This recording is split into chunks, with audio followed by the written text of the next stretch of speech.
Hello to the world and to the kingdom citizens. I greet you in the precious holy name of Yeshua Messiah, Yeshua HaMashiach, who said in his word, John 8 and 32, and ye shall know the truth, and the truth shall make you free. Hi, I'm Reverend Dr. John Curry, Ambassador, Pan-African, and welcome to the Embassy of the Kingdom of Heaven on Earth.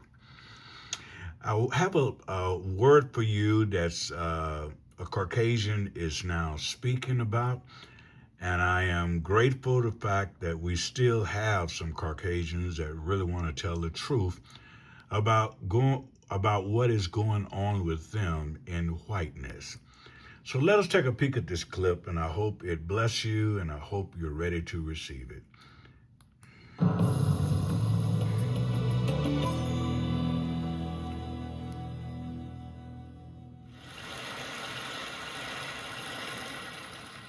What is up with us white people? I've been thinking about that a lot the last few years, and I know I have company.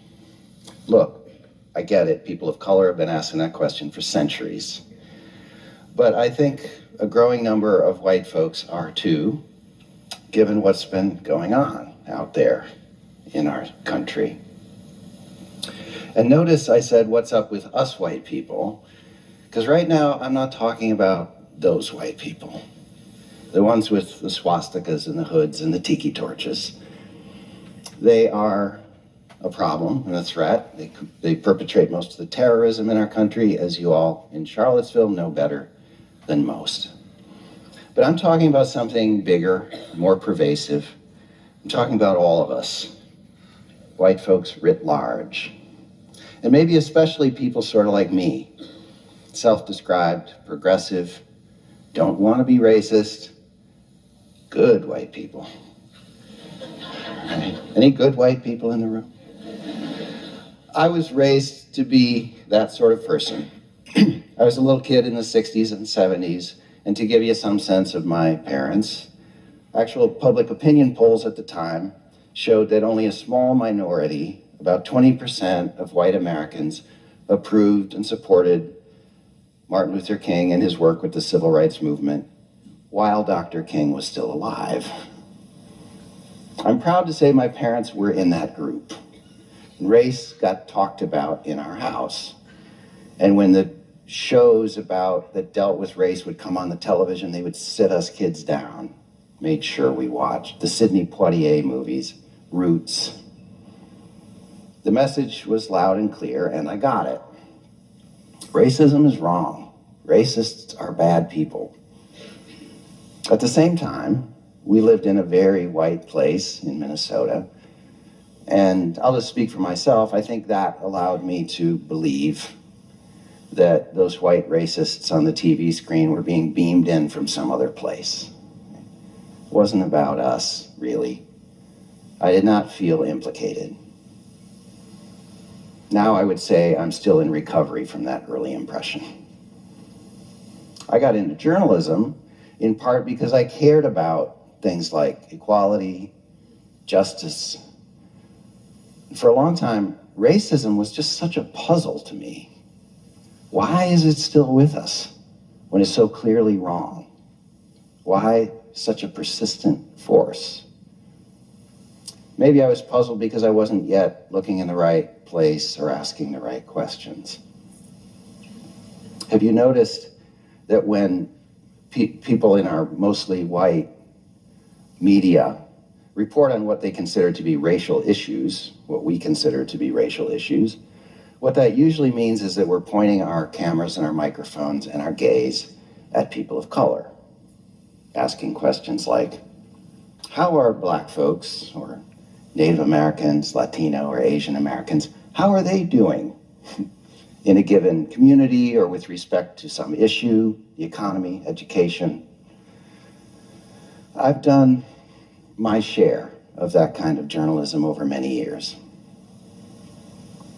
But then George Zimmerman killed Trayvon Martin, followed by this unending string of high-profile police shootings of unarmed Black people, the rise of the Black Lives Matter movement, Dylan Roof and the Charleston Massacre, Oscar So White. all the incidents from the day-to-day of American life, these overtly racist incidents that we now get to see because they're captured on smartphones and sent across the internet. And beneath those visible events, the stubborn data, the studies showing systemic racism in every institution we have, housing segregation, job discrimination, the deeply racialized inequities in our schools and criminal justice system. And what really did it for me, and I know I'm not alone in this either, the rise of Donald Trump and the discovery that a solid majority of white Americans would embrace or at least accept such a raw, bitter kind of white identity politics. This was all disturbing to me as a human being. As a journalist, I found myself turning the lens around, thinking, wow, white folks are the story. Whiteness is a story. And also thinking, can I do that? What would a podcast series about whiteness sound like? And oh, by the way, this could get uncomfortable. I had seen almost no journalism that looked deeply at whiteness, but of course people of color, and especially Black intellectuals, have made sharp critiques of white supremacist culture for centuries.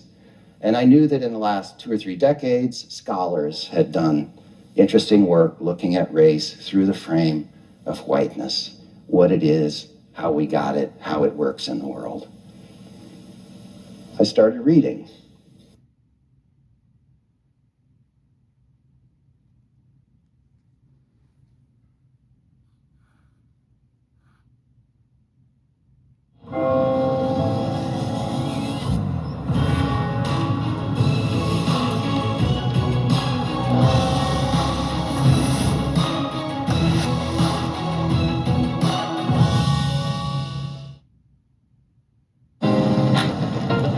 Check this out.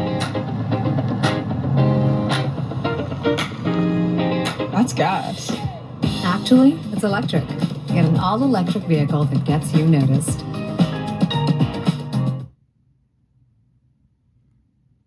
I started reading, and I reached out to some leading experts on race and the history of race. One of the first questions I asked was, where did this idea of being a white person come from in the first place? Science is clear. We are one human race. We're all related, all descended from a common ancestor in Africa. Some people walked out of Africa into colder, darker places and lost a lot of their melanin, some of us more than others. But genetically, we are all 99.9% the same. There's more genetic diversity within what we call racial groups than there is between racial groups. There's no gene for whiteness or blackness or Asianness or what have you. So how did this happen? How did we get this thing? How did racism start? I think if you had asked me to speculate on that in my ignorance some years ago, I probably would have said, well, I guess somewhere back in deep history, people encountered one another and they found each other strange. Your skin is a different color, your hair is different, you dress funny. I guess I'll just go ahead and jump to the conclusion that since you're different, that you're somehow less than me, and maybe that makes it okay for me to mistreat you, right? Is that something like what we imagine, assume? And under that kind of scenario, it's all a big tragic misunderstanding. But it seems that's wrong. First of all, race is a recent invention. It's just a few hundred years old. Before that, yes, people divided themselves by religion, tribal group, language, things like that. But for most of human history, people had no notion of race. In ancient Greece, for example, and I learned this from the historian Nell Irvin Painter, the Greeks thought they were better than the other people they knew about. but not because of some idea that they were innately superior. They just thought they'd developed the most advanced culture. So they looked around at, the Ethiopians, but also the Persians and the Celts, and they said, they're all kind of barbaric compared to us. Culturally, they're just not Greek, right? And yes, in the ancient world, there was lots of slavery, but people enslaved people who didn't look like them, and they often enslaved people who did. Did you know that the English word slave is derived from the word Slav? Because Slavic people were enslaved by all kinds of folks, including Western Europeans, for centuries, right?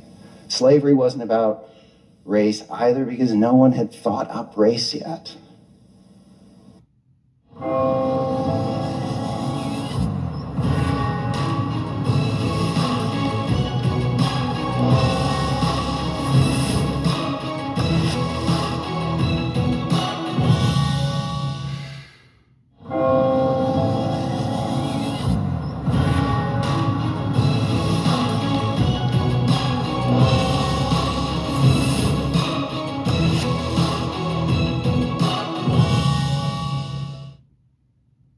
So who did? I put that question to another leading historian, Ibram Kendi. I didn't expect he would answer the question in the form of one person's name and a date, as if we were talking about the light bulb. But he did. He said in his exhaustive research, he found what he believed to be the first articulation of racist ideas. And he named the culprit. This guy should be more famous or infamous. His name is Gomes de Zurara. Portuguese man, wrote a book in the 1450s in which he did something that no one had ever done before, according to Dr. Kendi. He lumped together all of the people of Africa, vast, diverse continent, and he described them as a distinct group, inferior and beastly. Never mind that in that pre-colonial time, some of the most sophisticated cultures in the world were in Africa. Why would this guy make this claim? Turns out it helps to follow the money. First of all, Zurara was hired to write that book by the Portuguese king. And just a few years before, slave traders, here we go, slave traders tied to the Portuguese crown had effectively pioneered the Atlantic slave trade. They were the first Europeans to sail directly to sub-Saharan Africa to kidnap and enslave African people. So it was suddenly really helpful to have a story about the inferiority of African people to justify this new trade to other people, to the church, to themselves. And with the stroke of a pen, Zurara invented both blackness and whiteness, because he basically created the notion of blackness through this description of Africans. And as Dr. Kendi says, blackness has no meaning without whiteness. Other European countries followed the Portuguese lead in looking to Africa for human property and free labor, and in adopting this fiction about the inferiority of African people. I found this clarifying. Racism didn't start with a misunderstanding, it started with a lie. Yes.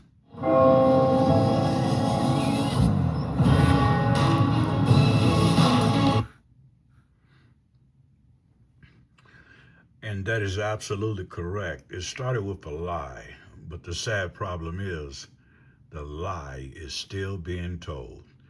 Just thought you should know, JC Global Embassy TV1 want to make sure that there are many whites that are catching on and are correcting themselves as they move forward. Let's take another look and see how this is going to end up.